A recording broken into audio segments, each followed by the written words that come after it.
എന്തൊരു വലിയ സാക്ഷ്യങ്ങളാണ്. ഇന്നലെ ഇവിടെ പറഞ്ഞ സാക്ഷ്യം ഭയങ്കര രസകരമായ സാക്ഷ്യമാണ്. അവിടെ അസ്ഥി ഒടിഞ്ഞു പോയി, രണ്ടായിട്ട് വിട്ടുപോയി. അപ്പോൾ തളർന്നു പോയി, അതിന് ഓപ്പറേഷൻ ചെയ്താലും ശരിയാകത്തില്ലെന്ന് ഡോക്ടർ പറഞ്ഞപ്പോഴേ ഞാൻ ഇത് കണ്ടിട്ട് പെട്ടെന്ന് പറഞ്ഞു, ഇത് സാരമില്ല ചേച്ചി, അത് ഉടമ്പടി തൈലം തേച്ച് വിശ്വാസപ്രമാണം ചെല്ലിയാൽ മതി എന്ന് പറയും.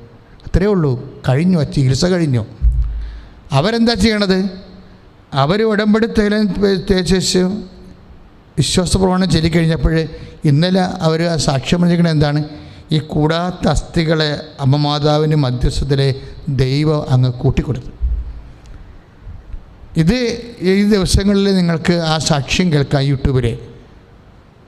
കാര്യം ദൈവം അത്ര വലിയ, അവർക്കാണെങ്കിൽ അത് നടക്കാത്ത ഒരു കാര്യമാണ്. പക്ഷേ വിശ്വാസിയെ സംബന്ധിച്ചിടത്തോളം ഒരു കാര്യവും നടക്കാത്തതില്ല. ഞങ്ങളെപ്പോഴും ഉടമ്പടിയിലൂടെ ചെയ്യണത് എന്താ?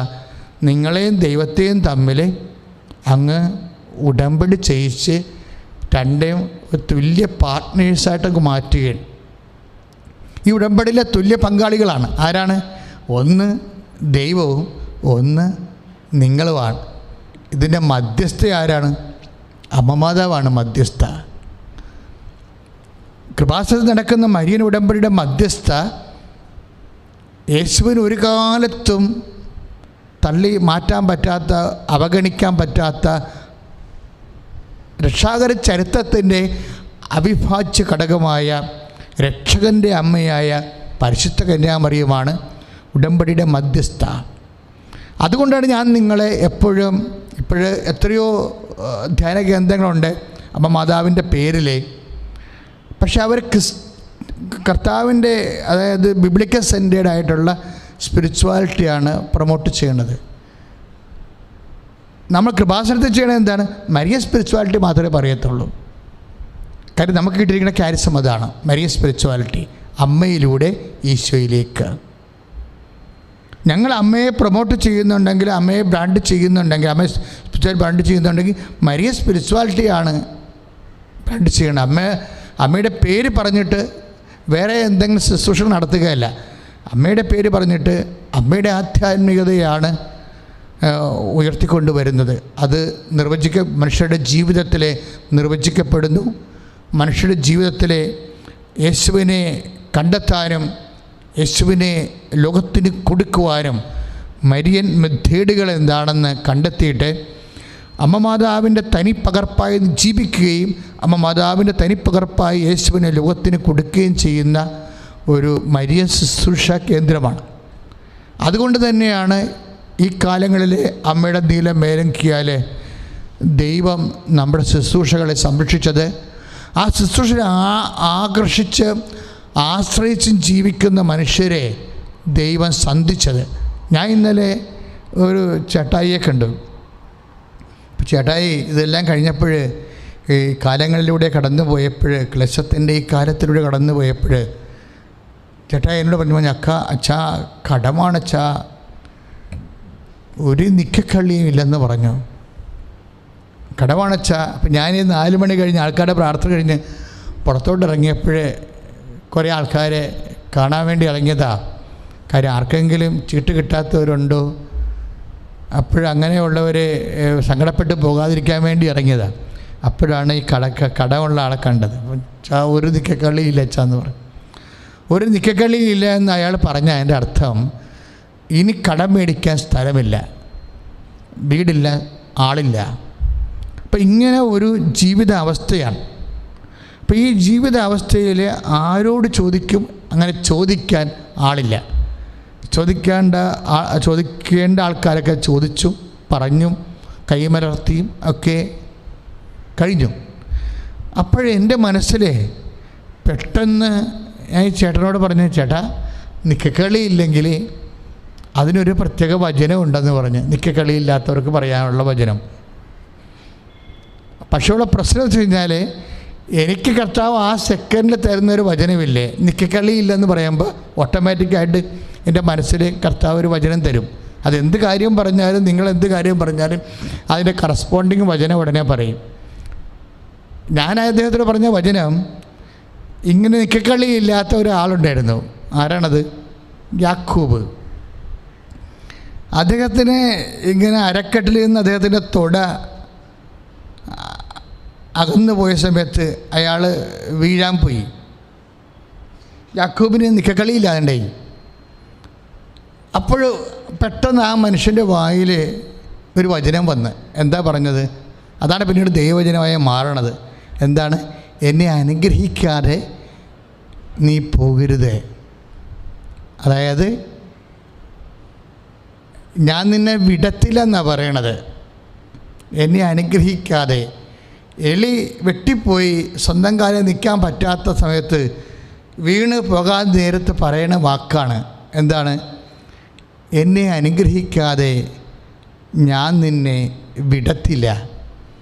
വിടത്തില്ല എന്ന് വെച്ചാൽ പിടിച്ചിരിക്കണമെന്ന് അതിൻ്റെ അർത്ഥം. അതായത് നമുക്ക് നിൽക്കളി ഇല്ലാത്ത സമയത്ത് ഇപ്പം ഉൽപ്പത്തി പുസ്തകത്തിൻ്റെ 32 വചനങ്ങളാണ്. 32-ാം അധ്യായത്തിൽ നമ്മൾ 27 മുതലുള്ള വചനങ്ങളിൽ എന്നെ 29 വചനങ്ങൾ, അതായത് അവൻ പറഞ്ഞു നേരം വൈകുന്നു, എന്നെ അനുഗ്രഹിക്കാതെ ഞാൻ നിന്നെ വിടത്തില്ല. അപ്പം എന്ന് പറഞ്ഞാൽ ഈ ദൈവത്തിൻ്റെ കൈകളിൽ ആണ് യാക്കോബ് പിടിച്ചിരിക്കണമെന്ന് യാക്കോബിന് അറിയാമായിരുന്നു. അതുകൊണ്ട് യാക്കോബിൻ്റെ അടുത്ത വചനം പറഞ്ഞത് എന്താണ്? ദൈവത്തെ ഞാൻ എങ്ങനെ കണ്ടുവെന്ന്. അതായത് ദൈവത്തിൻ്റെ കൈകളിലാണ്. അപ്പം വിശ്വാസത്തോടു കൂടി ഈ മനുഷ്യൻ പിടിക്കുക. ഉടമ്പടിയുടെ ഒരു വിഷയമെന്ന് പറയണത്, ഇപ്പം ചിലർ ആത്മാർത്ഥമായിട്ട് കയറി ഉടമ്പടിയിൽ വിശ്വസിക്കും. ചിലരെങ്ങനെ വിചാരിക്കും, ഒക്കുമായിരിക്കും അല്ലേ, ചിലപ്പോൾ താമസിക്കുമായിരിക്കും അല്ലേ. ഇങ്ങനെ ആദ്യം കൊണ്ട് കയറി പിടിച്ചില്ല എന്ന് പറഞ്ഞ് പിടിക്കും. അങ്ങനെയല്ല, യാക്കോബിൻ്റെ പിടുത്തം പിടിക്കണം, വിടത്തില്ല എന്ന് പറഞ്ഞ് പിടിക്കണം. എന്നെ അനുഗ്രഹിക്കുക. ശ്രദ്ധിക്കട്ടെ മക്കളെ. യേശു സ്വസ്ഥം.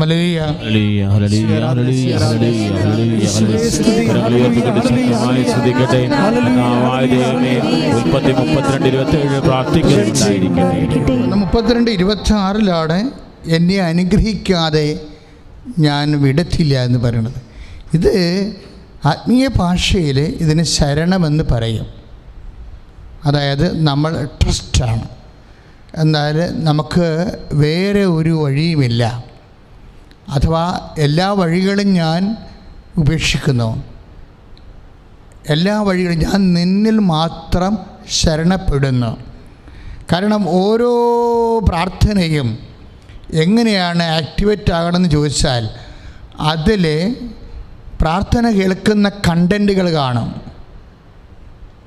ഓരോ പ്രാർത്ഥനയും ആക്ടിവേറ്റ് ആകണത് അല്ലെങ്കിൽ ആക്ടിവേറ്റ് ആകാതിരിക്കാൻ കാരണം പ്രാർത്ഥന ദൈവം കേൾക്കുന്ന കണ്ടൻറ്റുകളെ. ഇപ്പം നമ്മളൊരു ഭക്ഷണം കഴിക്കുന്നത്, നമ്മൾ ഈ ശരീരം നന്നാകാനുള്ള ഭക്ഷണം കഴിക്കുമ്പോൾ സ്വാഭാവികമായിട്ട് അതിൻ്റെ അകത്ത് പ്രോട്ടീൻ ഉണ്ടാകണം. അതിൻ്റെ പ്രോട്ടീൻ കണ്ടൻ്റാണ് കോശങ്ങൾ ആഗിരണം ചെയ്യണത്. ഇതുപോലെ ഒരു പ്രാർത്ഥന ദൈവം കേൾക്കണമെങ്കിൽ ദൈവം കേൾക്കണ കണ്ടൻറ്റുകൾ ആ പ്രാർത്ഥനയിൽ ഉണ്ടാകണം. എല്ലാ പ്രാർത്ഥനയിലും ചിലപ്പോൾ കണ്ടൻറ്റ് ഉണ്ടായില്ലെന്ന് വരും. 3 കണ്ടൻറ്റ് 4 കണ്ടൻറ്റാണ് സാധാരണഗതിയിൽ പ്രാർത്ഥന കേൾക്കുന്നത്. വിശ്വാസം, പ്രത്യാശ, സ്നേഹം, അതുപോലെ തന്നെ സമർപ്പണം. അപ്പോൾ ഇതിൻ്റെ അകത്ത് എല്ലാ കണ്ടൻറ്റുകളോടുകൂടിയ പ്രാർത്ഥന പറയുക. ഈ ഉൽപ്പത്തി 32:26 എഴുതിയിരിക്കുന്നത്, അവൻ പറഞ്ഞു നേരം പുലരുകയാണ്, ഞാൻ പോകട്ടെ. യാക്കോബ് മറുപടി പറഞ്ഞു, എന്നെ അനുഗ്രഹിച്ചിട്ടല്ലാതെ ഞാൻ നിന്നെ വിടുകയില്ല. താഴേക്ക് വരുമ്പോൾ 30 വരുമ്പോൾ, ദൈവത്തെ ഞാൻ മുഖത്തോട് മുഖം കണ്ടു, എന്നിട്ട് ഞാൻ ജീവനോടെ ഇരിക്കുന്നല്ലോ എന്ന് പറഞ്ഞുകൊണ്ട് യാക്കോബ് ആ സ്ഥലത്തിന് പെനുവേൽ എന്ന് പേരിട്ടു. അപ്പോൾ ദൈവത്തെയാണ് കണ്ടതെന്ന് അറിഞ്ഞുകൊണ്ടാണ് ആ മനുഷ്യൻ പിടിക്കണത്. അല്ലാതെ രാത്രി ഇരുട്ടത്ത് ഒരു രാക്ഷസൻ കയറി പിടിച്ചെന്നല്ല പറയണത്. കാര്യം യാക്കോബിനെ സംബന്ധിച്ചിടത്തോളം അയാളതൊരു രാക്ഷസനാണ്. എല്ലാ തരത്തിലും വില്ലനായ മനുഷ്യനാണ്. ലാബാനെ ഒതുക്കിയിട്ടാണ് അയാൾ ഇങ്ങോട്ട് വരണത്. ഏസാവിനെ ഒതുക്കിയിട്ടാണ് ഇയാൾ ഇവിടുന്ന് പോയത്. ഒതുക്കണ കാര്യത്തിൽ ഇയാളെ വെട്ടാൻ ആളില്ല. അപ്പം അയാളെ വെട്ടിയിട്ടുണ്ടെങ്കിൽ അത് മനുഷ്യനല്ലെന്ന് ഞങ്ങൾക്ക് മനസ്സിലായി. അയാളെ വെട്ടിയിട്ടുണ്ടെങ്കിൽ അത് മനുഷ്യനല്ല. അപ്പം തീർച്ചയായിട്ടും മക്കളെ, എന്നെ ശ്രമിക്കുന്ന ദൈവവേദന ശ്രദ്ധിക്കേണ്ട ഇതാണ്: നീ വൃത്തിയായിട്ട് പ്രാർത്ഥിക്കുന്ന ആളാണ്, ഭംഗിയായിട്ട് ദൈവത്തിൽ വിശ്വസിക്കുന്ന ആളാണ്, പരമാവധി വിശുദ്ധ കുർബാനയിൽ പങ്കെടുക്കുന്ന ആളാണ്, അല്ലെങ്കിൽ ദൈവമേ എന്ന് പറഞ്ഞ് ജീവിക്കുന്ന ആളാണ്. അപ്പോൾ ഇങ്ങനെയൊക്കെ വൃത്തിയും മെനയുമായിട്ട് ദൈവത്തെ ജീവിക്കണം നിനക്ക്. ചില ചോദിക്കും, എന്തുകൊണ്ടാണ് എൻ്റെ മാത്രം IELTS സ്കോറാകാഞ്ഞെന്ന് ചോദിക്കും. ദൈവവിശ്വാസം ഇല്ലാത്തവരുടേത് അവർ കയറിപ്പോയല്ലേ കാനഡയിലേക്ക്, എൻ്റെ മാത്രം എന്താണ് IELTS. അപ്പോൾ എപ്പോഴും നമ്മുടെ വിഷയം എന്ന് പറയുന്നത്, നമ്മൾക്ക് ദൈവമെന്നും പറഞ്ഞ് ജീവിക്കുന്ന നമ്മൾക്ക് എന്തെങ്കിലും ഇതുപോലെ ഈടറിവ് സംഭവിച്ചാൽ ദൈവത്തിലെ നീ ഇൻ്റലിജൻ്റ് ആകണം. എന്താണ്? ക്രിസ്ത്യൻ സ്പിരിച്വാലിറ്റി എപ്പോഴും നമ്മളിൽ നിന്ന് ആവശ്യപ്പെടുന്നത് ബുദ്ധിയാണ്. എന്താ കാര്യം? നമ്മൾ പരമാവധി വിശുദ്ധിയോടെ, ഇപ്പോൾ കുമ്പസാരം, ഇപ്പോൾ കൃപാസനത്തിലാണെങ്കിൽ ഇപ്പോൾ കോവിഡ് കുമ്പസാരം കൂടി സ്ഥാപിച്ചിരിക്കുക. അതായത് എത്ര അകലം വേണമെങ്കിലും കൺഫസ് ചെയ്യുന്ന ആ പീസ് നിങ്ങളുടെ ആവശ്യത്തിന് വേണമെങ്കിൽ കുമ്പസാരക്കാരേക്ക് മാറ്റാം, കുമ്പസാരക്കാരന് വേണ്ടി നിങ്ങളുടേക്ക് മാറ്റാം. ഒരു 4 അടി വരെ മാറ്റി 3 അടി വരെ മാറ്റാൻ പറ്റും. എന്നിട്ട് നിങ്ങൾക്ക് കുമ്പസാരിക്കാം. കോവിഡ് കുമ്പസാരക്കൂടി ഞാൻ പറയണത് അഭിനന്ദ പിതാവ് ജെയിംസ് സാനാപർവൽ പിതാവാണ് കുമ്പസാരക്കൂടി വെഞ്ചരിച്ചത്. കാര്യം ഷേക്ക് ചെയ്യാവുന്ന ഈ മനുഷ്യൻ്റെ കുമ്പസാരത്തിൻ്റെ മൗത്ത് പീസ് ഇഷ്ടമുള്ള പോലെ അകലെ വെക്കാൻ പറ്റും. എന്നിട്ട് കുമ്പസാരിക്കുന്ന ആളെ കാണാത്ത ഇരിക്കുകയും ചെയ്യും. പ്രൈവസിയുള്ള ഒരു പുതിയ കുമ്പസാരക്കൂടെ. ആരെങ്കിലും ഉടമ്പടി എടുത്തിട്ട് കുമ്പസാരിക്കണമെന്ന് പറഞ്ഞാൽ ഇനി കുമ്പസാരക്കൂടിൽ ഈ കുമ്പസാരം നമുക്ക് സേഫായിട്ടുള്ള ഒരു കൺഫെഷനേറ്റാണ് ഇപ്പോഴേ പുതുതായിട്ട് നമ്മളിതിനു വേണ്ടി ഡിസൈൻ ചെയ്തിരിക്കുന്നത്. ഇപ്പം നിങ്ങളിപ്പോൾ ഇതുപോലെ കുമ്പസാരം, ഞാൻ അൾത്താരയിലൊക്കെ വെച്ച് ദിവസമാണ് കുമ്പസാരം കൊടുത്തു. കുമ്പസാരം കുർബാനയും കൊടുക്കാൻ ചെല്ലുമ്പോൾ അവർ പറയും, അച്ഛാ കുമ്പസാരിച്ചിട്ടില്ല എന്ന് പറയും. അപ്പം ഞാൻ ആ കുർബാനയെ പിടിച്ചുകൊണ്ട് നിന്നുണ്ട് കുർബാന അൾത്താര വെച്ചും ചെന്ന് അവരെ കുമ്പസാരിപ്പിച്ചിട്ട് കുർബാന കൊടുത്തിട്ടുണ്ട്. എന്താ കാര്യം? അവരുടെ മുഖത്ത് നോക്കി അറിയാൻ പറ്റും അവർക്ക് കർത്താവിനെ സ്വീകരിക്കാൻ കൊതിയാണ്, പക്ഷേ കുമ്പസാരിച്ചിട്ടില്ല എന്ന് പറഞ്ഞ് വിഷമിച്ച് നിൽക്കുകയാണ്. അപ്പോൾ പിന്നെ എന്താ മാർഗം? പിന്നെ എൻ്റെ ഒരു ഉത്തരവാദിത്വമാണ് അവർക്ക് കുമ്പസാരം കൊടുക്കുക എന്നുള്ളത്. അങ്ങനെ 5-8 പേർക്ക് ഈ ദിവസങ്ങൾ പല ദിവസങ്ങളായിട്ട് കുമ്പസാരം കൊടുത്ത് കുർബാനയുടെ സമയത്ത്. ഞാൻ പറഞ്ഞു വരുന്ന കാര്യം, നമ്മൾ ഇങ്ങനെയൊക്കെ വൃത്തിയും മെനയുമായിട്ട് ജീവിക്കണമെന്ന് വിചാരിച്ചോ, എന്നിട്ട് നമ്മൾക്ക് രോഗം വന്നാൽ അപ്പോൾ നിങ്ങൾ യാക്കോബിനെപ്പോലെ തിരിച്ചറിയണം. ഞാൻ വിശുദ്ധിയോടെയും ദൈവതിരുസന്നിധിയിൽ വിശ്വാസത്തോടെയും കൂടി ജീവിച്ചിട്ട് എനിക്ക് ഒരു മൽപ്പിടുത്തം വന്നാൽ ദൈവവേദലെ പരിശുദ്ധാത്മാവിൽ നീ അത് തിരിച്ചറിയണം. എന്താണ് കാര്യം? ദൈവമല്ലാതെ ആരും നിന്നെ മൽപ്പിടുത്തത്തിന് വരത്തില്ലെന്ന്. ശ്രുതികട ഹല്ലേലൂയ.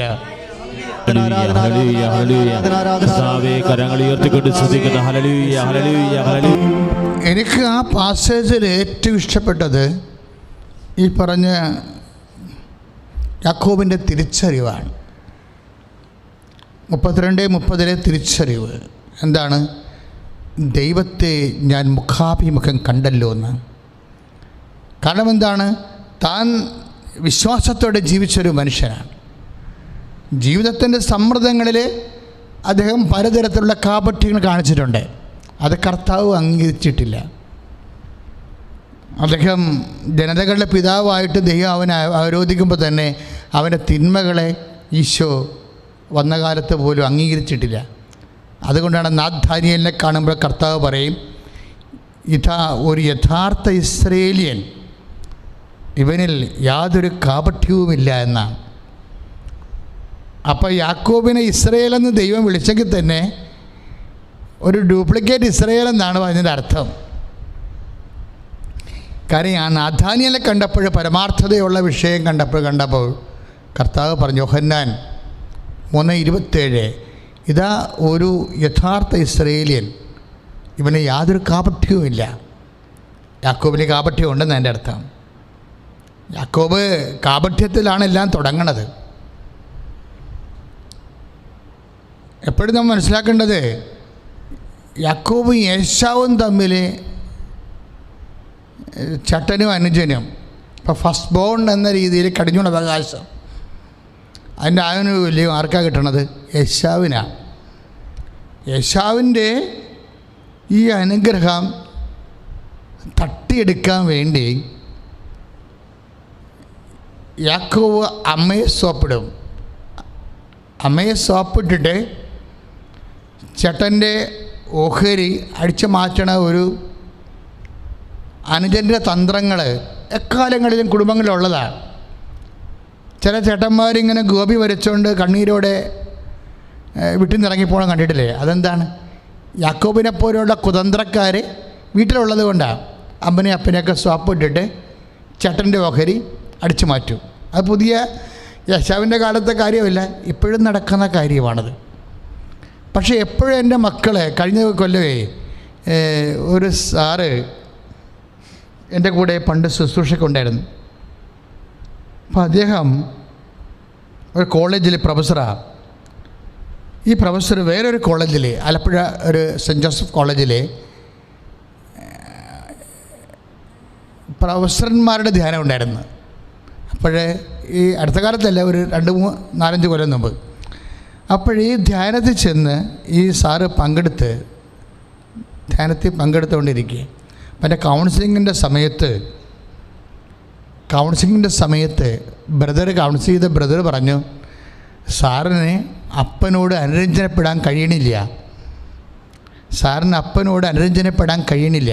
അതാണ് ആധ്യാത്മികമായി വളരാത്തതും ആധ്യാത്മികമായി മൽപ്പിടുത്തമുള്ളതും.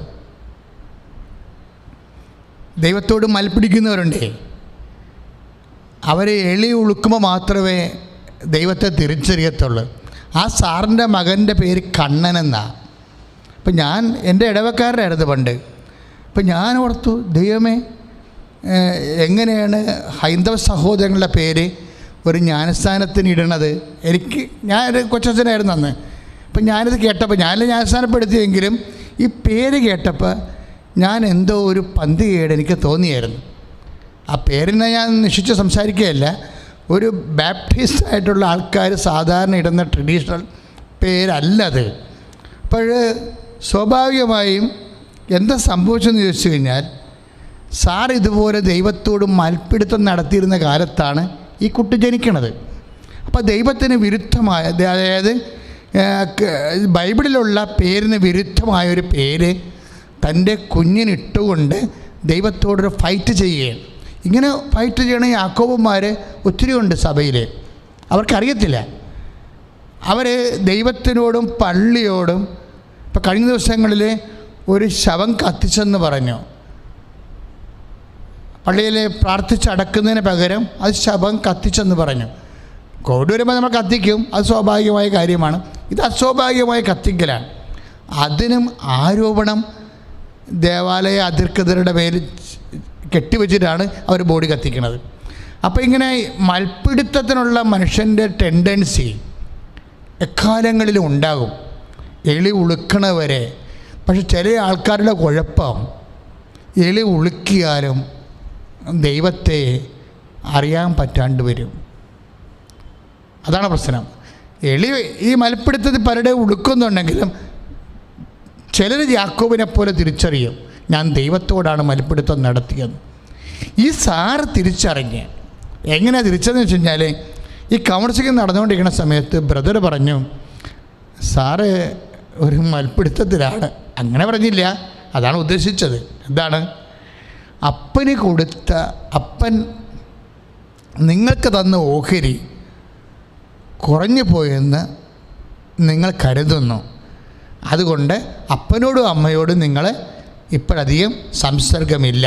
അത് മൽപ്പിടുത്തമാണ് ശരിക്കും പറഞ്ഞാൽ. അതാണ് മൽപ്പിടുത്തം എന്ന് പറയണത്. അതായത് അപ്പനെയും അമ്മനെയും സ്നേഹിക്കണത് അവരിൽ നിന്ന് കിട്ടുന്ന ഓഹരിയുടെ കൂടിക്കുറച്ചിലില്ല എണ്ണി നോക്കിയിട്ടാണ് മാതാപിതാക്കന്മാരെ സ്നേഹിക്കണത്. നിങ്ങൾക്കറിയാമല്ലോ, മാതാപിതാക്കന്മാരെ സ്നേഹിക്കണത് അവരുടെ ഭൗതിക ആനുകൂല്യങ്ങൾ നമുക്ക് ലഭിക്കുന്നോ കുറച്ച് കൂടിപ്പോയോ കുറഞ്ഞു പോയോ എന്ന അടിസ്ഥാനത്തിലല്ല. എന്തിനാണ് മാതാപിതാക്കന്മാരെ നമ്മൾ സ്നേഹിക്കണത്? അതിന് ദൈവം നൽകിയിരിക്കുന്ന കൽപ്പനകളുടെ പൊരുളെന്താണ്? അത് ഉടമ്പടിയുടെ ഭാഗമാണ്. എന്താണ്? ഭൂമിയിൽ ദീർഘകാലം ജീവിക്കാൻ നിൻ്റെ മാതാപിതാക്കന്മാരെ ബഹുമാനിക്കുക. ബഹുമാനിക്കുക എന്ന് പറഞ്ഞാൽ അവരെ സംരക്ഷിക്കണം. എല്ലാ കാര്യങ്ങളും അതിൻ്റെ അകത്തുണ്ട്. കഴിഞ്ഞ ദിവസങ്ങളിൽ യാക്കോബ സഹോദരി ഇവിടെ കൗൺസിലിങ്ങിന് വന്ന് ഇന്നലെ, അയ്യോ എന്നാ ഒരു സ്ത്രീ വെച്ചാൽ ഭയങ്കര ചൈതന്യത്തിലുള്ള ഒരാളാണ്, പ്രാർത്ഥനയിൽ ചൈതന്യത്തിലുള്ളതാണ്. അതായത് അവരെന്നോട് പറഞ്ഞ കാര്യം, അച്ഛാ ഞാൻ അനുജൻ്റെ ഭാര്യയാണ്, അനുജൻ്റെ ഭാര്യയായ എനിക്ക് ആണ് അപ്പനെയും അമ്മനെയും നോക്കാനുള്ള അനുഗ്രഹം കിട്ടിയത്. പക്ഷേ അപ്പൻ്റെ അമ്മയുടെ ഓഹരി ചേട്ടൻ്റെ കയ്യിലാണ്. അപ്പോൾ ഞാൻ ഈശോയോട് ഒന്നേ പറഞ്ഞുള്ളൂ, അച്ഛാ അപ്പനും അമ്മയും രാജകീയമായി ജീവിച്ചവരാണ്, അവരെപ്പോലെ അവരുടെ ഓഹരി ഇല്ലെങ്കിലും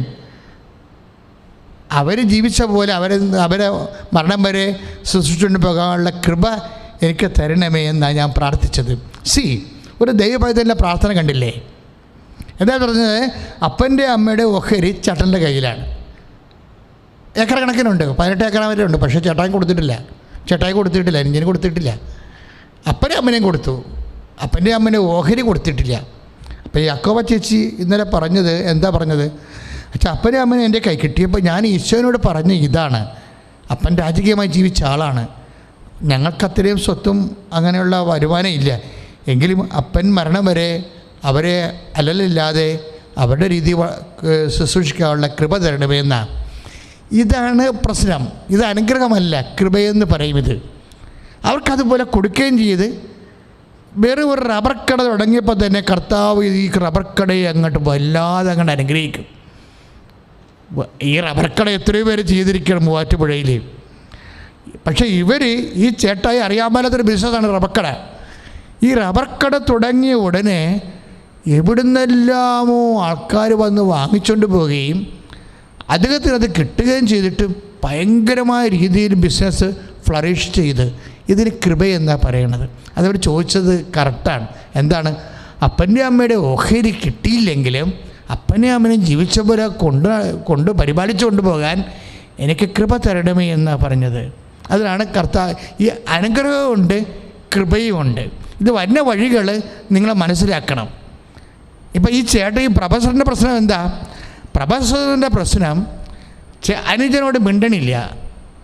എന്താ അനുജനോട് മിണ്ടാത്തത്? അപ്പനെ ഓഹരി ചെയ്തപ്പോൾ അനുജന് കൂടിപ്പോയി. എന്താ കൂടിപ്പോകാൻ കാരണം? അപ്പനോട് ചോദിച്ചാൽ അപ്പന് ന്യായമുണ്ട്. ഞാൻ ചോദിച്ചതാണ് അപ്പനോട് ആ കാര്യം. അദ്ദേഹം എല്ലാം മരിച്ചുപോയി. ഇപ്പം എൻ്റെ 93-ലാണ്, 95-6-ലാണ് ഈ സംഭവം. അപ്പം ഞാൻ ഈ വിഷയം അപ്പനോട് ചോദിച്ചു. കാര്യം അപ്പൻ പ്രായമായ ആളാണെങ്കിലും പള്ളി ഒരിക്കലും കുർബാന മുടക്കാത്ത ഒരാളാണ്. അപ്പം ഞാൻ പറഞ്ഞു ഇങ്ങനെയൊക്കെ ചെറിയ പരിഭവങ്ങളൊക്കെ ഉണ്ടല്ലോ. അപ്പോൾ ഒരു ചിരി മാത്രമേ അപ്പൻ ചിരിച്ചുള്ളൂ. പ്രായമാണ്, 10-80 വയസ്സുണ്ടായിരുന്നു. എന്താ കാര്യം വെച്ചാൽ ഈ അനുജന് എപ്പിലെപ്സി എന്തോ അസുഖമുണ്ട്, ചെറിയ അസുഖമുണ്ട്. എപ്പിലെപ്സി ആണെന്നും അറിയാൻ പാടില്ല, ചെറിയ അസുഖമുണ്ട്. അതുകൊണ്ട് പണിക്കൊന്നും ജോലിക്കൊന്നും പോകാൻ പറ്റിയില്ല. ഈ ചേട്ടനെന്ന് പറഞ്ഞ ആളിന് അങ്ങേരെ പ്രൊഫസറാണ്, ഭാര്യയും പ്രൊഫസറാണ്. അപ്പം അന്ന് തന്നെ 80,000 രൂപയോളം വരും. ഇപ്പം അറിയാമല്ലോ, ലക്ഷങ്ങളാണ്. അതുകൊണ്ടാണ് അനുജന് കൂടുതൽ കൊടുത്തത്. അപ്പം കറക്റ്റാണ് ചെയ്തിരിക്കുന്നത്. പക്ഷേ അതുപോലും ഈ ശമ്പളം ഇത്രയുമുള്ള ഭാര്യയ്ക്കും ഭർത്താവിനും ശമ്പളം ഉണ്ടായിട്ട് പോലും അനുജന് കൂടുതൽ കൊടുത്തത് ഇങ്ങേർക്ക് കുറഞ്ഞു പോയതും അക്സെപ്റ്റ് ചെയ്യാൻ ഇങ്ങേർക്ക് പറ്റാത്തത് കൊണ്ട് അപ്പനോടും മിണ്ടണില്ല, അനുജനോടും മിണ്ടണില്ല. ഇതാണ് മൽപ്പിടുത്തം എന്ന് പറയണത്. വെറുതെ മൽപ്പിടുത്തം എന്ന് പറഞ്ഞിട്ട് കാര്യമില്ല. ഈ മൽപ്പിടിക്കുന്നവരെപ്പോഴായാലും എളി ഉളുക്കും, ഒരു സംശയമില്ല. സ്വന്തം കാലിൽ നിൽക്കാൻ പറ്റാത്ത അവസ്ഥ വരും. സ്വന്തം വിദ്യാഭ്യാസത്തിൽ, സ്വന്തം വിശ്വാസത്തിൽ, സ്വന്തം ആരോഗ്യത്തിൽ ഇങ്ങനെയൊക്കെ നിൽക്കാൻ പറ്റാത്ത അവസ്ഥ വരുമ്പോൾ നിങ്ങൾ ഓർക്കണം, എന്താ? എളി ഉളുക്കിയിരിക്കുകയാണ്. പക്ഷേ എളി ഉളുക്കിയത് കൊണ്ട് മാത്രം കാര്യമായില്ല. ഇത് വർക്കൗട്ട് ചെയ്യണം. 32:30 വർക്കൗട്ട് ചെയ്യണം. എന്താണ്? യാക്കോബിനെ പോലെ അത് ദൈവമാണെന്ന് തിരിച്ചറിയണം. ശ്രുതികട ഹല്ലേലൂയ, ഹല്ലേലൂയ, ഹല്ലേലൂയ, ഹല്ലേലൂയ, ഹല്ലേലൂയ. കരങ്ങൾ ഉയർത്തിക്കൊണ്ട് ശ്രുതികട ഹല്ലേലൂയ. കർത്താവായ ദൈവമേ, ഉൽപ്പത്തിയുടെ പുസ്തകം 32:30 പ്രാർത്ഥിക്കുന്ന കർത്താവേ, ദൈവത്തെ മുഖാമുഖം കണ്ട് പരമദിവ്യകാരുണ്യത്തിന് നേരവും ആരാധനയും സ്തുതിയും ഇരിക്കുക. പ്രിയമുള്ളവരെ, നമ്മൾ അനുഗ്രഹവും കൃപയും കർത്താവ് ഈ ആരാധനയിലൂടെ വിവേചിച്ച് മനസ്സിലാക്കി തരികയാണ്.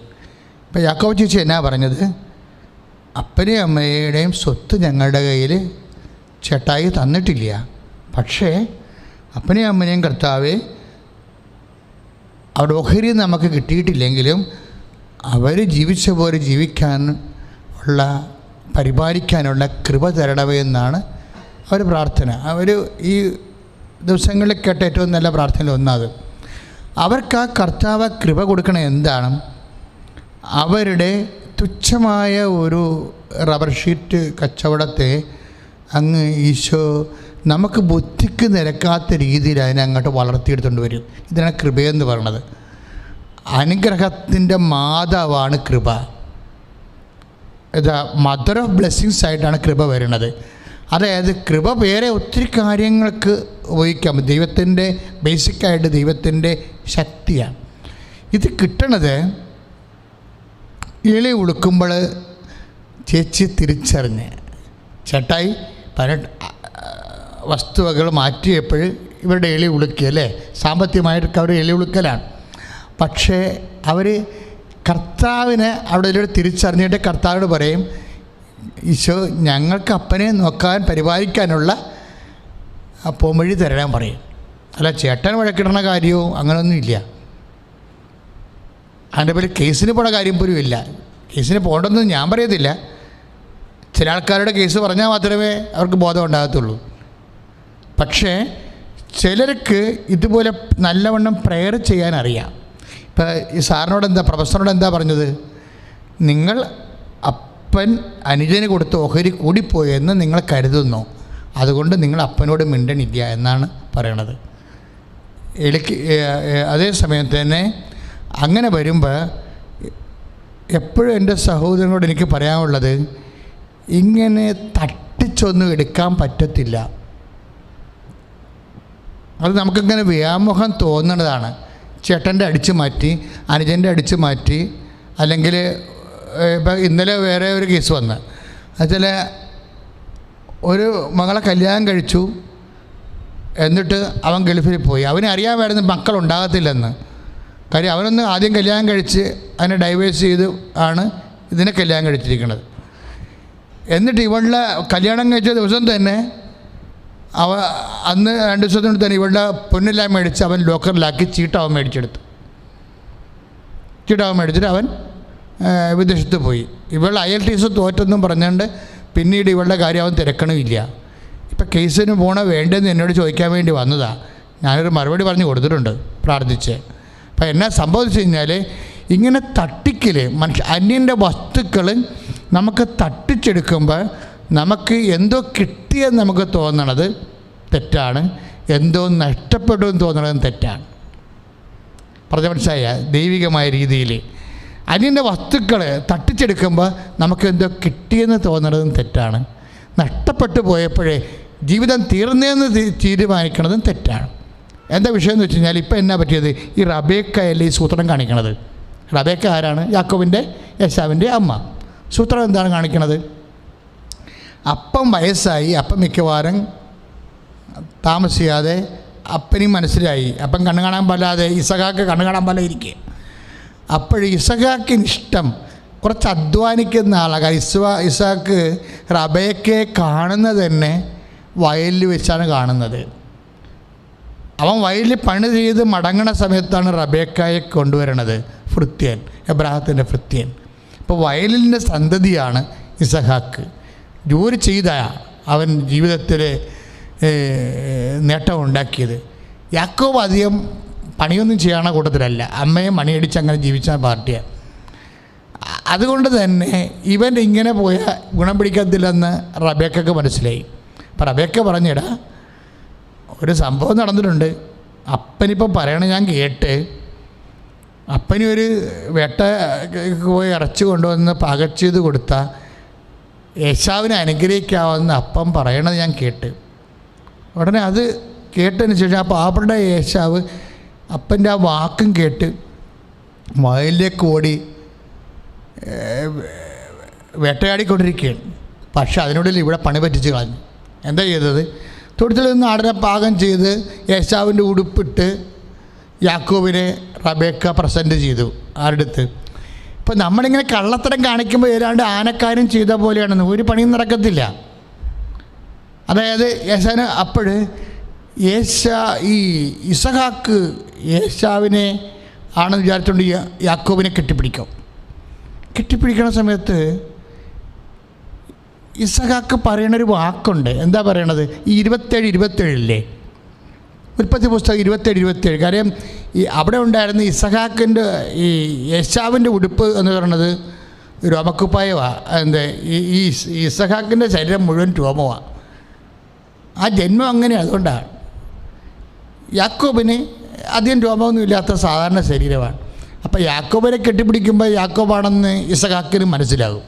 അതുകൊണ്ട് യാക്കോബിൻ്റെ ശരീരം ഏശാവിൻ്റെ പോലെ ആക്കാൻ വേണ്ടി രോമക്കുപ്പായം കൊണ്ടുവന്ന് ഇവനെ പൊതിയും. അത് ഇസഹാക്കിൻ്റെ ഉടുപ്പ് ആ ടൈപ്പാണ്. അവരുടുപ്പ് ഉപയോഗിച്ചുകൊണ്ട് ഉടുപ്പ് ആ ടൈപ്പാണ്, കമ്പിളി പോലത്തെ ഉടുപ്പാണ്. അത് കൊണ്ടുവന്ന് റബേക്ക യാക്കോബിനെ പൊതിഞ്ഞ് കെട്ടും. എന്നിട്ട് രസകരമായ അപ്പവും കറിയും വെച്ച് കൊടുക്കുമ്പോൾ ഈ മനുഷ്യൻ അപ്പം കഴിച്ചിട്ട് ഏശാവാണെന്ന് വിചാരിച്ചുകൊണ്ട് യാക്കോബിനെ കെട്ടിപ്പിടിക്കും. പക്ഷേ എന്നിട്ട് ഇവനെ അനുഗ്രഹിക്കണ മുമ്പ് ഈ മനുഷ്യൻ പറയുന്നൊരു വാക്കുണ്ട്. എന്താ പറയണത്? എൻ്റെ മകനെ, നീ തന്നെയാണോ എൻ്റെ മകൻ ഏശാവ്? എന്നിട്ട് ഈ ഉടുപ്പ് ഇവൻ മണത്ത് നോക്കും. ഇസഹാക്ക് മണത്ത് നോക്കിയിട്ടൊരു വാക്ക് പറയും. എന്താണ് പറയണത്? ഇത് കർത്താവിൻ്റെ സ്വരം കേട്ടിട്ട് യാക്കോബിനെ പോലെ ഇരിക്കണം, പക്ഷേ നിൻ്റെ ഉടുപ്പ് ഏശാവിൻ്റെ ശരീരം പോലെയാണ് എനിക്ക് തോന്നണത്. കാരണം എന്താണ്? കർത്താവ് കനിഞ്ഞനുഗ്രഹിച്ച വയലിൻ്റെ മണമെന്നാണ്. അതാണ് സംഭവം ഇവിടെ. അപ്പോൾ ഏശാവാണെന്ന് ഈ മനുഷ്യൻ ധരിക്കാനുള്ള കാരണം എന്താണ്? കർത്താവ് കനിഞ്ഞനുഗ്രഹിച്ച അനുഗ്രഹത്തിൻ്റെ മണമാണ്. അപ്പോൾ ഞാനവർക്ക് ഈ അനുഗ്രഹത്തിന് മണമുണ്ടോ? അതെ, അനുഗ്രഹത്തിനും മണമുണ്ട്.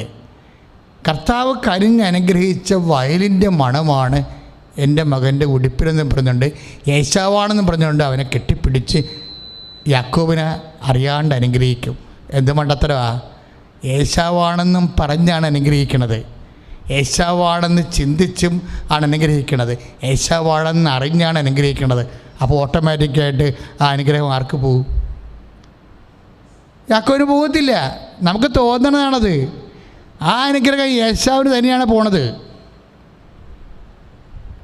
എന്താ കാര്യം?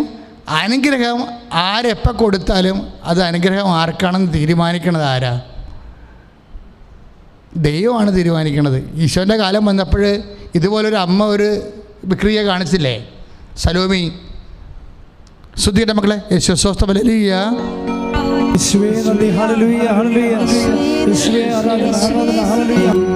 ഇരിക്കും മക്കളെ. അതായത് ഈശോൻ്റെ കാലം വന്നപ്പോൾ ഇതുപോലെ 2 മക്കളെയും കൊണ്ടുവന്ന് അനുഗ്രഹിക്കണമെന്നും പറഞ്ഞുകൊണ്ട് നിൽക്കണുണ്ടായി. റബേക്കാക്ക് പകരം സലോമിയാണ് വരണമെന്നേ ഉള്ളൂ. സൗദി പുത്രന്മാരുടെ അമ്മ. യാക്കോബിനെ യോഹന്നാനും കൊണ്ടുവരുന്നുണ്ട്. പിന്നെ ഒരാളെ മാത്രം അനുഗ്രഹിച്ചാൽ പോരാ, 2 പേരെ അനുഗ്രഹിക്കണമെന്നാണ് സലോമി പറയുന്നത്. റബേക്ക പറഞ്ഞത് യാക്കോബിനെ മാത്രം അനുഗ്രഹിച്ചാൽ മതിയെന്നാണ് പറഞ്ഞു. പക്ഷെ സലോമി പറയുന്നത് എന്താണ്? 2 മക്കളാണ് ഉള്ളത്, 2 മക്കളെ അനുഗ്രഹിക്കാൻ പറയും. പക്ഷേ എന്താ ഈശോ പറയണത് അവരോട്? 20:23 മത്തായി സുവിശേഷത്തിൽ എന്താ പറയണത്? അനുഗ്രഹം ആർക്ക് കിട്ടണമെന്ന് മുകളിൽ നിന്ന് തീരുമാനം ഉണ്ടാകുമെന്ന് പറയുന്നത്. ഇത് തീട്ടുപരമായിട്ട് ആരും കൽപ്പിച്ചു കൊടുത്തിരിക്കുന്ന പരിപാടിയല്ല. എൻ്റെ വലതുവശത്തോ ഇടതുവശത്തോ ഇരിക്കേണ്ട അധികാരം നൽകേണ്ടത് ഞാനല്ല. ആർക്ക് വേണ്ടി അത് നിശ്ചയിച്ചിരിക്കുന്നുവോ അവന് ലഭിക്കുമെന്നാണ്. അവിടെയാണ് പ്രശ്നം. ദൈവതീരുമാനം അങ്ങനെ കിടക്കണത്. പിന്നെ യാക്കോബിന് അനുഗ്രഹം കിട്ടിയെന്ന് എങ്ങനെയാണ് പറയണത്? ഏശാവിനെയാണ് നിശ്ചയിച്ചാണ് ഈ ഇസഹാക്ക് അനുഗ്രഹിച്ചിട്ടുണ്ടെങ്കിൽ ഓട്ടോമാറ്റിക്കായിട്ട് അനുഗ്രഹം ആർക്ക് കിട്ടിക്കാണും? ഇസഹാക്കിനെ കിട്ടത്തിക്ക ഈ ഏശാവിനെ കിട്ടിയിട്ടുള്ളൂ. സത്യമാണല്ലോ അത്. മറ്റവൻ നാട് വിട്ടു പോയില്ലേ? മറ്റവൻ്റെ വീടും വിട്ട് നാടും വിട്ടില്ല. അവർ എന്ത് അനുഗ്രഹം കിട്ടിയെന്നായി പറയണത്? യാക്കോബിനൊന്നും കിട്ടില്ല.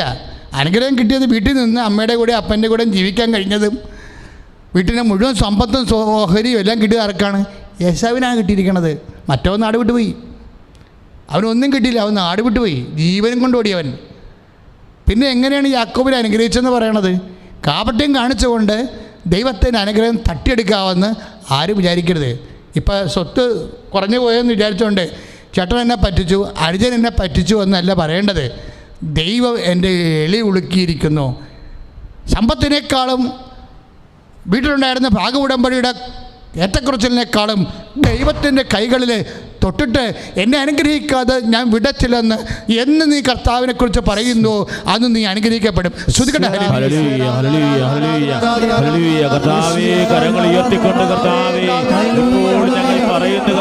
എന്താണ് ഇങ്ങനെ പറയാൻ കാര്യം എന്ന് വെച്ചാൽ, യാക്കോബിൻ്റെ പിന്നെയുള്ള ചരിത്രങ്ങൾ നമ്മൾ വായിച്ചാൽ മനസ്സിലാകും ഈ കെട്ടിപ്പിടുത്തത്തിലൂടെ ഒരു അനുഗ്രഹവും അവന് കിട്ടിയിട്ടില്ലെന്നാണ്.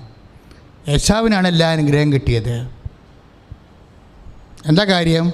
യാക്കോബ് പിന്നെയുള്ള ജീവിതം അപ്പനെയും അമ്മനെയും കൂടെ ജീവിക്കാൻ പറ്റാതെ നാട് വിട്ടു പോകുന്ന ഒരു ജീവിതമാണ്. ലാബാൻ്റെ അമ്മാവൻ്റെ വീട്ടിൽ ചെല്ലും. അമ്മാവൻ്റെ വീട്ടിൽ ഇതിനെന്ന് വെച്ചാൽ അമ്മ എന്നെ ഒരു മാസം അവിടെ വശാരത്തെ ഭക്ഷണം കഴിച്ചിട്ട് പണിയൊക്കെ ചെയ്ത് ജീവിക്കുമ്പോൾ ലാബാൻ പറയും, ഇങ്ങനെ ജീവിക്കേണ്ട കാര്യമില്ല, നീ പണിച്ചെടുക്കുക, ഞാൻ എൻ്റെ കൂലി തരും. അങ്ങനെ അവിടെ ജോലി ചെയ്യാൻ. അതിനെക്കുറിച്ച് എന്താ ഇപ്പം പറയണത്?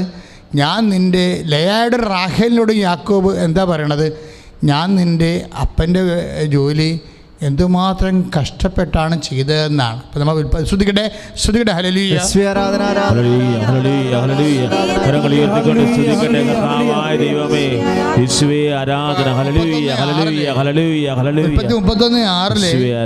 ഞാൻ എന്തുമാത്രം എൻ്റെ കഴിവ് മുഴുവനും എടുത്താണ് ഞാൻ കഷ്ടപ്പെട്ടത്. അവസാനം കിട്ടിയതല്ല, കെട്ടിപ്പിടിച്ചാൽ ഇപ്പോൾ കിട്ടിയതല്ലെന്ന്. അതാണ് യാക്കോബ് പറയണത്. എന്നെ അപ്പം കെട്ടിപ്പിടിച്ചോണ്ട് കിട്ടിയതല്ല. 31:6 എൻ്റെ കഴിവ് മുഴുവനും എടുത്ത് മരണപ്പണി ചെയ്താണ് എനിക്ക് 40 പശു, 200 ആട്, 200 കോലാട്, ഇത്രയും സാധനം ഏശാവിന് കാണിക്കായിട്ട് പകുതി ഓഹരി കൊടുക്കുകയാണ്. അവൻ്റെ ഓഹരിയാണെന്ന് പറഞ്ഞുകൊണ്ട് കൊടുക്കുകയാണ്. ഏശാവിൻ്റെ കാണാൻ പോകണല്ല. ഇപ്പം നേരത്തെ കൊടുത്ത് വിടുമ്പോൾ 40 കഴുത, ഓട്ടക്കഴുത. അപ്പം ഇങ്ങനെ കുറേ സംഭവങ്ങളൊക്കെ ആയിട്ട് നേരത്തെ കൊടുക്കുകയാണ്. അപ്പം ഇതൊക്കെ എങ്ങനെ ഉണ്ടാക്കിയതാണ്? എൻ്റെ കഴിവ് മുഴുവനും, അപ്പം കെട്ടിപ്പിടിച്ചുകൊണ്ടുണ്ടായതല്ല ഇത്, എൻ്റെ കഴിവ് മുഴുവനും എടുത്ത് കഠിനാധ്വാനം ചെയ്താൽ ഉണ്ടായത്. അതെന്താ കാര്യം? ശാപമാണ്. എങ്ങനെ ശാപം വന്നതാണ്? അനുഗ്രഹമല്ല കിട്ടിയത്. ആ കെട്ടിപ്പിടുത്തത്തിലൂടെ ശാപമാണ് കിട്ടിയത്. എങ്ങനെ വന്ന ശാപമാണത്? ഉൽപ്പത്തി പുസ്തകത്തിൽ ശ്രദ്ധിക്കട്ടെ. ഹല്ലേലൂയ.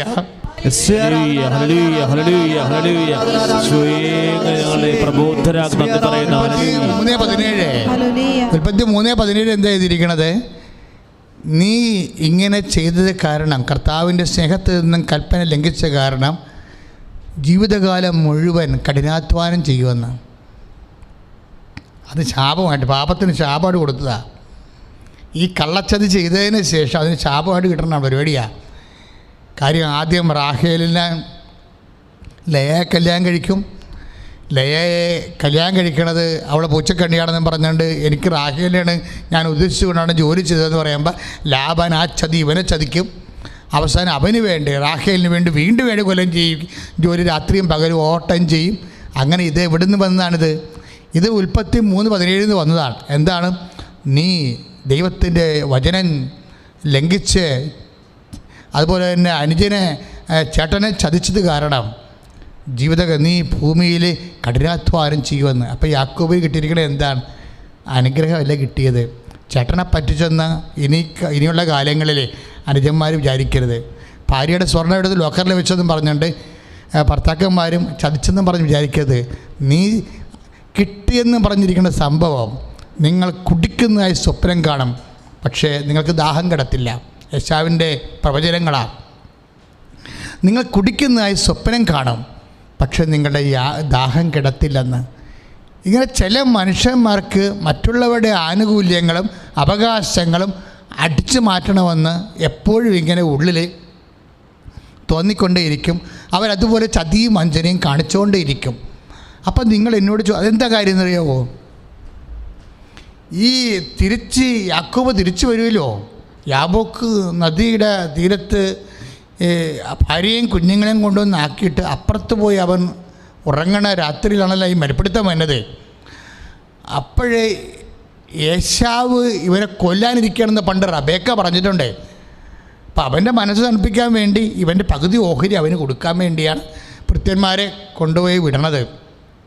മുൻപേ വിടും. അവസാനം യേശാവുമായിട്ട് കണ്ടുമുട്ടുന്ന സമയത്ത് അവൻ കെട്ടിപ്പിടിച്ചിട്ട് ചോദിക്കും, അനുജ ഇതൊക്കെ എന്താ, ഇതെന്തിനാണെന്ന് ചോദിക്കും. ഇതെല്ലാം അങ്ങേക്കുള്ളതാണെന്ന് പറയും. ആരാണ്? 40 പശുക്കൾ, 600 ആടുകൾ, 30 ഒട്ടകങ്ങൾ, കറവയുള്ള ഒട്ടകങ്ങൾ, ഇങ്ങനെ കുറേ സംഭവം, 40 കഴുതകൾ, വണ്ടിക്കഴുതകൾ, ഇതെല്ലാം അങ്ങേക്കുള്ളതാണെന്ന് യാക്കോബ് യേശാവിനോട് പറയുമ്പോൾ ഞാനൊന്നും കൊണ്ടുപോയിട്ടില്ല, പണ്ടെൻ്റെ കയ്യിൽ നിന്നൊരു അബദ്ധം പറ്റി, അതിൻ്റെ 10 മടങ്ങാണ് തരണത് എന്ന് പറയുമ്പോൾ യേശാവ് പറയുന്ന വാക്കെന്താണ്? ഇതെല്ലാം എനിക്ക് ആവശ്യത്തിനുണ്ടെന്ന്. അതിൻ്റെ അർത്ഥം എന്താണ്? യേശാവിൻ്റെ അനുഗ്രഹമൊന്നും നഷ്ടപ്പെട്ടില്ലെന്ന്. അനുജനെ കെട്ടിപ്പിടിച്ചെന്ന് പറഞ്ഞുകൊണ്ട്, അനുജൻ ചേട്ടനാണെന്നും പറഞ്ഞുകൊണ്ട്, അപ്പനെ കൊണ്ട് കെട്ടിപ്പിടിപ്പിച്ചെന്നും പറഞ്ഞുകൊണ്ട് ഒന്നും നഷ്ടപ്പെട്ടിട്ടില്ലെന്നാണ് പറയണത്. ശ്രുതികട്ടെ ഹല്ലേലൂയ. 25:32 എന്താ പറയണത്? യേശാവ് പറഞ്ഞു, ശ്രുതികട്ടെ ഹല്ലേലൂയ.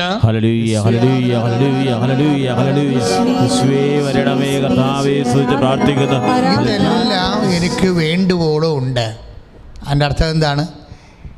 യേശാവിൻ്റെ അനുഗ്രഹങ്ങളൊന്നും ഇസഹാക്ക് കെട്ടിപ്പിടിച്ചു എന്ന് പറഞ്ഞത് യേശാവാണെന്ന് വിചാരിച്ചാണ് കെട്ടിപ്പിടിച്ചിരിക്കണത്. അപ്പോൾ ആ അനുഗ്രഹം യേശാവിന് തന്നെ. യാക്കോബ് നാട് വിട്ടുപോയി, അവനും ഒന്നും കിട്ടിയില്ല, ശാപമാണ് കിട്ടിയത്. എന്താണ്? അപ്പോൾ പലപ്പോഴും പല തരികിട പരിപാടികളും നമ്മൾ ചെയ്തെന്ന് വിചാരിച്ചുകൊണ്ട് നമ്മൾ എല്ലാം നേടിയെന്ന് ധരിക്കരുത്.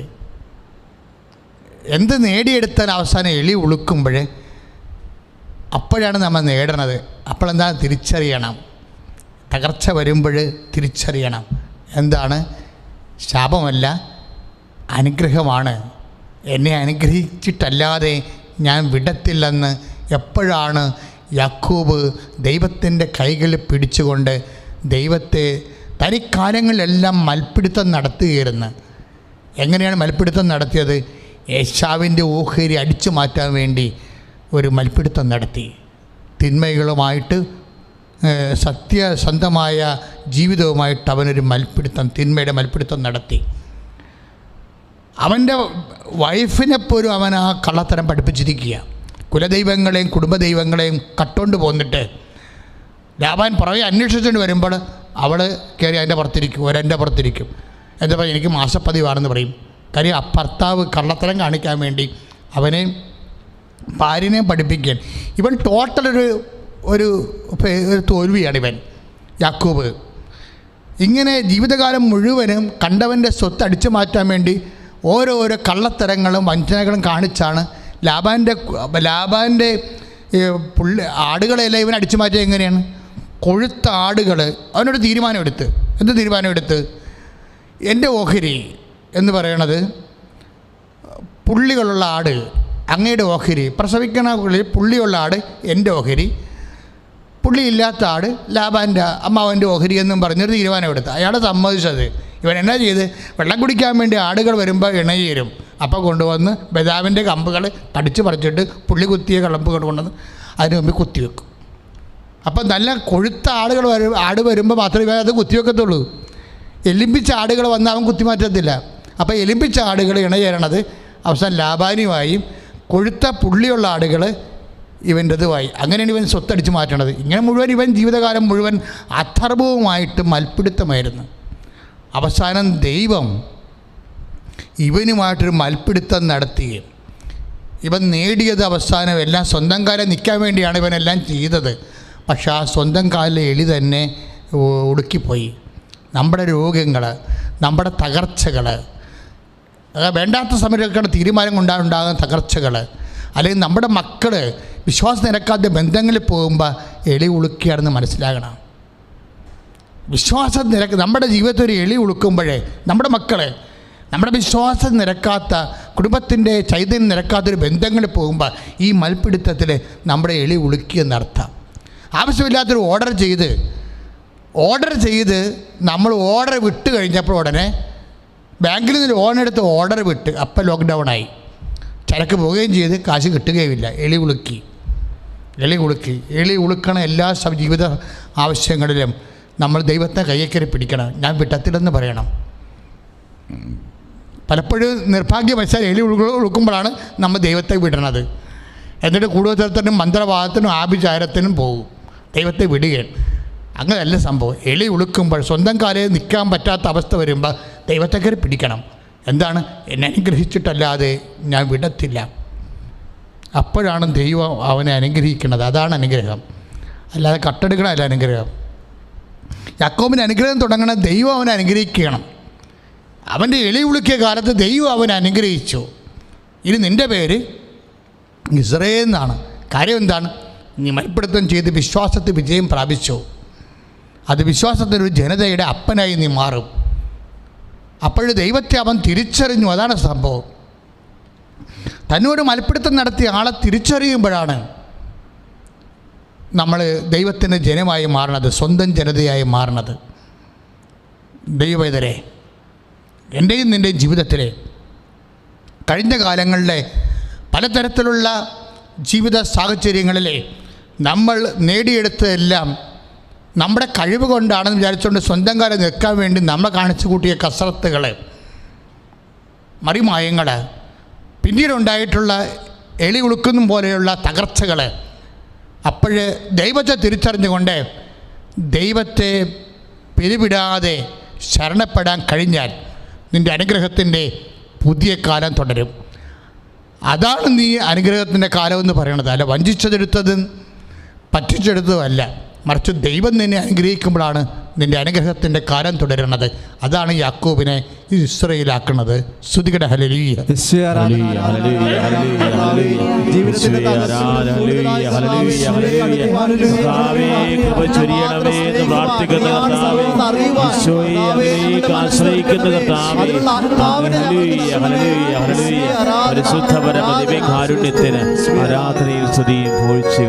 രോഗമുള്ളിടത്ത് കൈകൾ വെച്ച്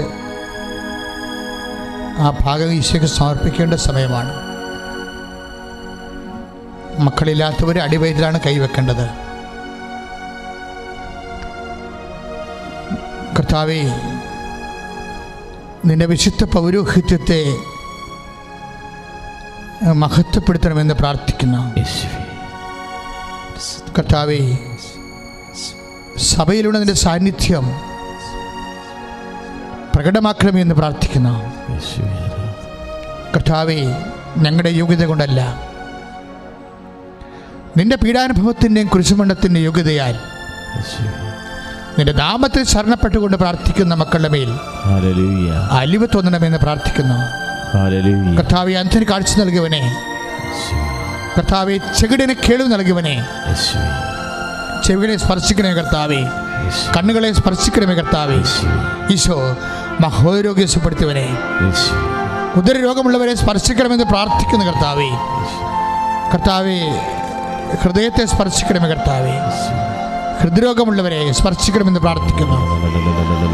ഹജ്പ്ലാസ് ചെയ്തവരെ സമർപ്പിച്ച് പ്രാർത്ഥിക്കുന്നു കർത്താവെ. ഓപ്പറേഷന് ഡേറ്റ് കുറിച്ചവരെ സമർപ്പിച്ചുകൊണ്ട് പ്രാർത്ഥിക്കുന്നു കർത്താവെ. കരരോഗികളെ സ്പർശിക്കണമെന്ന് പ്രാർത്ഥിക്കുന്നു കർത്താവെ.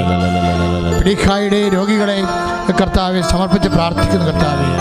എൻ്റെ കർത്താവിൻ്റെ ഉന്നതമായ നാമത്തിൽ, സഭയുടെ അധികാരത്തിൽ, കുരിശിൻ്റെ അടയാളത്തിൽ, ദൈവശക്തിയാൽ മാരകരോഗങ്ങളെ ഈശോ നാമത്തിൽ സൗഖ്യമാകട്ടെ.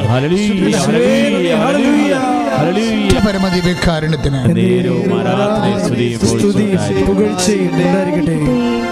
പ്രിയമുള്ളവരെ, ജീവിത ദുരിതങ്ങൾ, സാമ്പത്തിക തകർച്ചകൾ അവർ നെഞ്ചിൽ കൈവച്ച് ഹൃദയസ്ഥാനത്ത് കൈവച്ച് പ്രാർത്ഥിക്കേണ്ടതാണ്. പരീക്ഷ എഴുതിയിട്ട് റിസൾട്ട് വരാത്തവരെ, എഴുതിയിട്ട് വീണ്ടും വീണ്ടും അറ്റൻഡ് ചെയ്തിട്ട് തോറ്റു പോകുന്നവരെ,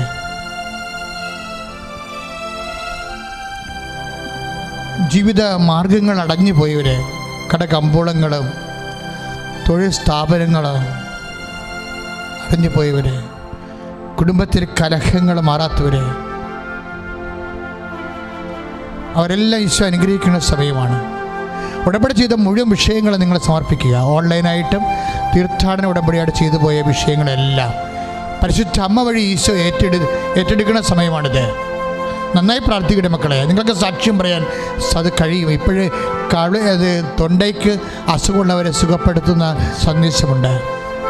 ജനേന്ദ്രിയങ്ങൾക്ക് തറച്ച രോഗമുള്ളവരെ സുഖപ്പെടുത്തുന്ന സന്ദേശമുണ്ട്. ഹൃദയത്തിന് സ്പർശിക്കുന്ന സന്ദേശമുണ്ട്. ഹൃദയം ചുരുങ്ങിപ്പോകുന്നവരെ കർത്താവ് സ്പർശിക്കുന്ന സന്ദേശമുണ്ട്.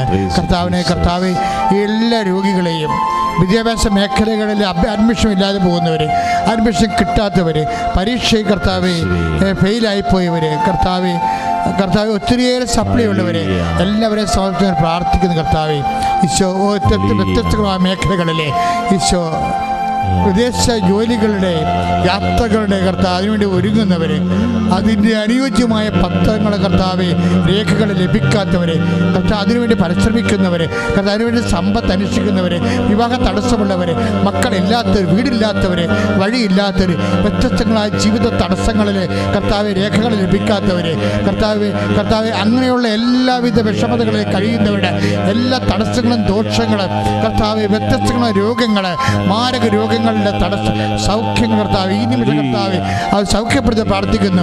എൻ്റെ കർത്താവിൻ്റെ ഉന്നതമായ നാമത്തിൽ സഭയുടെ അധികാരത്തിൽ കുരിശിൻ്റെ അടയാള ദൈവശക്തിയാൽ മാർഗരോഗങ്ങൾ മാറിപ്പോകട്ടെ. ദുരിതങ്ങളുടെ തടസ്സങ്ങൾ പരിശുദ്ധ അമ്മയുടെ മധ്യസ്ഥത്തിൽ യേശു മാറ്റിയെടുക്കട്ടെ. നിങ്ങൾ ദൈവത്തിൻ്റെ സുവിശേഷത്തിൻ്റെ സാക്ഷികളായി മാറ്റട്ടെ.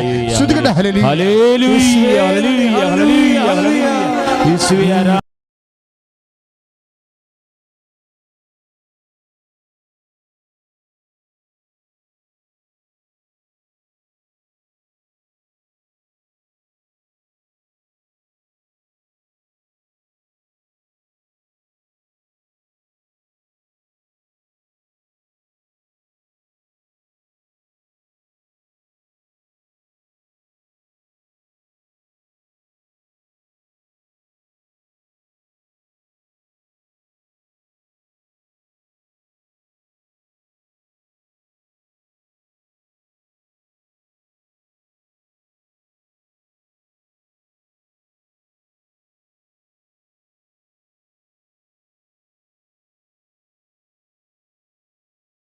തൊഴിൽ മേഖലകൾ ഈശോ ആശീർവദിക്കുകയാണ്.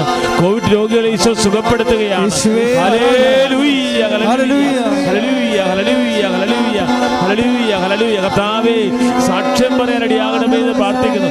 ഹല്ലേലൂയ, ഹല്ലേലൂയ, ഹല്ലേലൂയ. തിരുസഭയുടെ മേൽ കർത്താവിന്റെ കരുണ ചെയ്യുകയാണ്. ഹല്ലേലൂയ, ഹല്ലേലൂയ, ഹല്ലേലൂയ, ഹല്ലേലൂയ, ഹല്ലേലൂയ, ഹല്ലേലൂയ. പരിശുദ്ധ പ്രത്യക്ഷപ്പെടാൻ തിരുസഭ ഏറ്റെടുക്കുന്നതിന് പ്രാർത്ഥിക്കുന്നു. ഹല്ലേലൂയ, ഹല്ലേലൂയ, ഹല്ലേലൂയ. പരിശുദ്ധ പരമ ദിവ്യകാരുണ്യത്തിന് ആരാധനയും സ്തുതിയും പുകഴ്ചയും ഉണ്ടായിരിക്കട്ടെ. പരിശുദ്ധ പരമ ദിവ്യകാരുണ്യേശ്വരേ ആരാധനയും സ്തുതിയും പുകഴ്ചയും ഉണ്ടായിരിക്കട്ടെ. പരിശുദ്ധ പരമ ദിവ്യകാരുണ്യേശ്വരേ ആരാധനയും സ്തുതിയും പുകഴ്ചയും ഉണ്ടായിരിക്കട്ടെ. പ്രിയമുള്ളവരെ, ഉടമ്പടി ധ്യാനം ഇപ്പോൾ ശുശ്രൂഷയിലായിരിക്കുന്നവരും പിന്നീട് കാണുന്നവരെല്ലാം ഇത് ഷെയർ ചെയ്യണം. ലോകമെങ്ങും പോയി സുവിശേഷം പ്രഘോഷിക്കുന്നതിൻ്റെ ഭാഗമാണ്. ഒരൊറ്റ ഷെയറിങ്ങിലൂടെ 10,000ങ്ങളിലേക്ക് കർത്താവിൻ്റെ സുവിശേഷം എത്തിക്കാൻ നിങ്ങൾക്ക് കഴിയും. അതിലൂടെ കർത്താവ് നിങ്ങളെ സമർത്ഥമായി അനുഗ്രഹിക്കും. പതിവ് പോലെ സായാഹ്നമുള്ള നിയോഗ ജപമാലയും മരിയൻ ഉടമ്പടി നിവേദനയും ദിവ്യകാരുണ്യ ആരാധനയും ആശീർവാദം നിങ്ങൾക്കുണ്ടായിരിക്കും. 5:15 തന്നെ ഇന്ന് വൈകുന്നേരം ശുശ്രൂഷകൾ ആരംഭിക്കും. പ്രാർത്ഥനാപൂർവമായിരിക്കുക. ദൈവ അനുഗ്രഹം നൽകിയിട്ടുള്ളതെല്ലാം അനുഗ്രഹങ്ങൾ ലഭിച്ചതിനെല്ലാം നിങ്ങൾ കൃപാസനത്തിലെത്തി സാക്ഷ്യപ്പെടുത്തേണ്ടതാണ്.